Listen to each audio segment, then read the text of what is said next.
Hello friends, welcome to our channel. Daily ऐसे ही new dictation के लिए चैनल को सब्सक्राइब करना ना भूलें।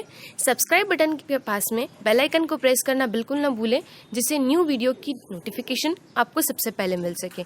डिक्टेशन में आए हार्ड वर्ड की आउटलाइन यहाँ बना दी गई है, आप इसका स्क्रीनशॉट ले सकते हैं।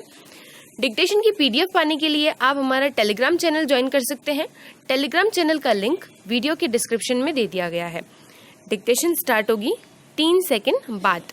3, 2, 1 स्टार्ट। स्वाभिमान और अभिमान ये दोनों मनुष्य के चरित्र को परिभाषित करते हैं। जहाँ स्वाभिमान उसके उच्च व्यक्तित्व का उदात्त अंग कहलाता है, तो वहीं अभिमान उसके पतन का कारण बनता है। स्वाभिमान मनुष्य का गुण बन जाता है और अभिमान उसका अवगुण कहलाता है। पैरा स्वाभिमान ही प्रत्येक मनुष्य का आभूषण है। यह हर इंसान के अंतस में विद्यमान उसका प्रिय मित्र होता है। स्वाभिमान रूपी पूंजी जिसके पास नहीं होती, वह व्यक्ति मृत प्राय होता है। उसे हर कोई रौंदता हुआ आगे बढ़ जाता है। इसी प्रकार जिस भी देश के लोगों में स्वाभिमान का भाव नहीं होता, वह राष्ट्र मृतवत होता है। उस पर कोई भी शत्रु देश आक्रमण करके उसे सरलता से अपने अधीन कर लेता है। पैरा इसके विपरीत अभिमान मनुष्य का वह अवगुण है जो इंसान के बाहर छलकता है, यानी सिर चढ़कर बोलता है। यह मनुष्य का सबसे बड़ा शत्रु है।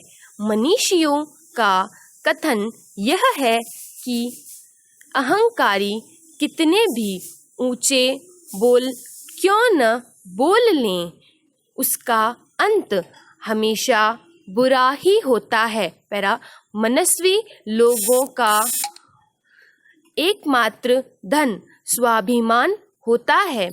पैरा स्वाभिमानी लोग अपने घर में भूखे रह लेते हैं, परंतु किसी दूसरे को कानों कान खबर नहीं लगने देते।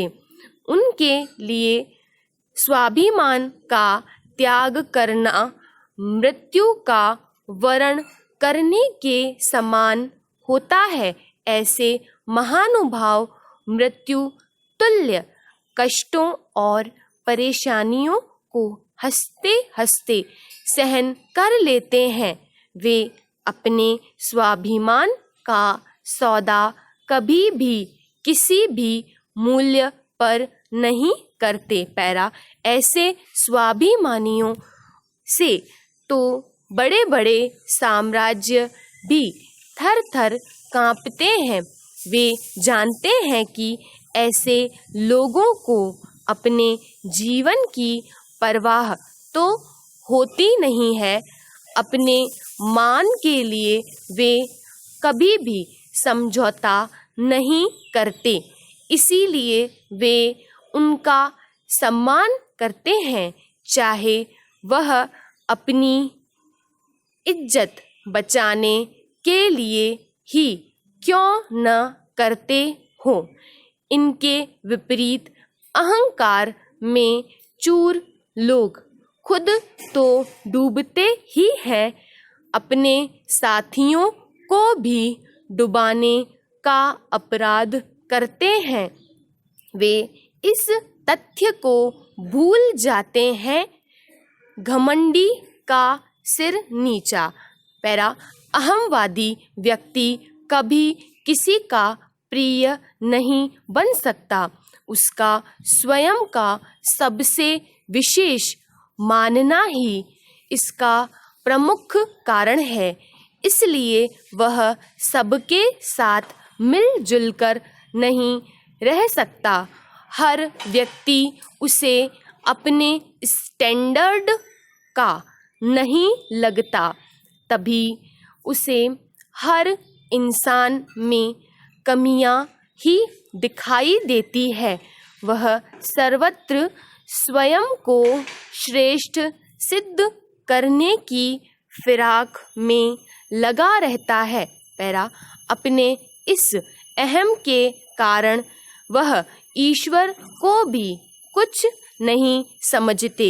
हिरण्यकश्यप जैसे अहंकारी व्यक्ति स्वयं को ही भगवान कहलवाने लगते हैं, अतः जो उनकी सत्ता को चुनौती देने का दुस्साहस करता है उसे वे समूल नष्ट कर देते हैं, चाहे वह प्रहलाद जैसा उनका अपना प्रिय दुलारा बेटा ही क्यों न हो। पैरा कहने का तात्पर्य यह है कि यदि कोई छोटा बच्चा अपने भोलेपन के कारण यदि दूसरों के समक्ष अपने अहम का प्रदर्शन कर बैठता है तो लोग उसे बच्चे की मूर्खता कहकर क्षमा कर सकते हैं, परंतु